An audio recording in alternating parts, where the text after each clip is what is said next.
There are lots of questions about how teams are going to do in 2026. But luckily for you, I, a Canadian cream puff, am here to answer them for you, so you can see how your favorite teams will do.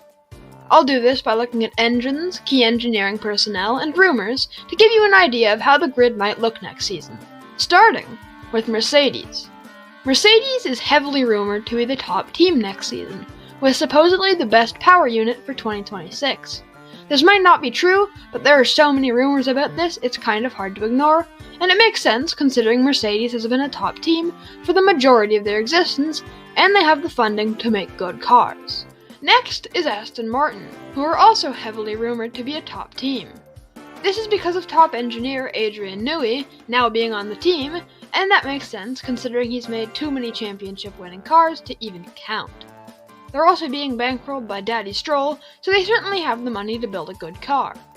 Alonso is also being reunited with the Honda engines he loves so much, which is supposedly going to be very good, but that's also what we heard in the McLaren-Honda era. Next up is kind of a wild card, being McLaren. They're going to have the Mercedes engine, which is supposedly the best on the grid. I'm tempted to say that they'll be good because they are this season, but it has happened before that a top team has gotten a regulation change very wrong and gone to the back of the pack. I think they'll do well, but I'm honestly not sure. Next, and probably the easiest, VCARB. Full name, the Visa Cash App AlphaTauri Toro Rosso Minardi Red Bull Hell Gives You Wings Formula One Team. Junior. They're gonna be mid, but it's gonna be on purpose. Next is Red Bull, who are a top team right now, but honestly, I don't think they will be next year. I do think they'll be good, but I just don't think they'll be contesting the championship. Another team that probably isn't contesting a championship anytime soon is Alpine. Alpine have been the laughingstock of the paddock recently, and they've been very bad. They're switching to Mercedes power, which will hopefully give Pierre Gasly a competitive car, because he really deserves one. I don't believe their aerodynamics package was very good this season, and that might not change for next season, but new regulations might change that up. I'm not sure, because I'm no engineer, so yeah. Another midfield team that's looking to improve is Williams, who seem like they might actually be good next year. Williams used to be terrible, but ever since James Vowles joined the project, they've been doing better and better, and I think they might actually be pretty good in 2026. After all, both Albon and Sainz seem to have faith in the project, but to be fair, Sainz also has faith in the Madrid circuit, and we all know how bad that track is.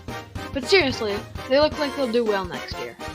I say they didn't do well this year, but they did get a podium.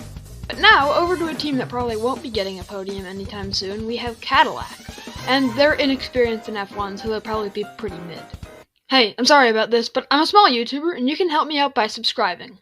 I know every YouTuber does this, but I'm a small YouTuber who's trying to grow, and subscribing truly does help me out.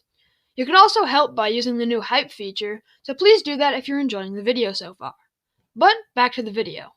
Haas is a team that's been improving lately, and with their team principal, Ayao Komatsu, seemingly bringing the team forward, it's making me wonder how well they can do. I'm not too confident in them because they are a small team with limited funding, but they have been doing well recently, so maybe they can deliver next season. But next up is Haas's engine supplier, Ferrari.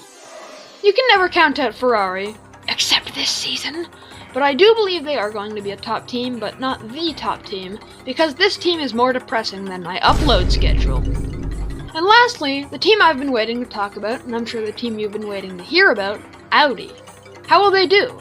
Audi have been poaching personnel from other teams for the last few seasons, and it looks like it might pay off, as Sauber has been doing very well this year. So it's cool to think of how well they might do with sufficient funding and top engineers. Now, as most people know, they will not be front-running to begin with. That's just how it works. But with lots of experienced engineers and a good team principal, once they learn how to make good engines, they could be the top team. And now that they have Bortoleto, a proper prodigy driver, I see them winning championships in the somewhat near future. So, those are my thoughts on F1 teams' performances in 2026. If you're watching this in the future, make sure to let me know in the comments how well I predicted this. Did I get everything right? Did I get everything wrong? Thanks for watching, and subscribe!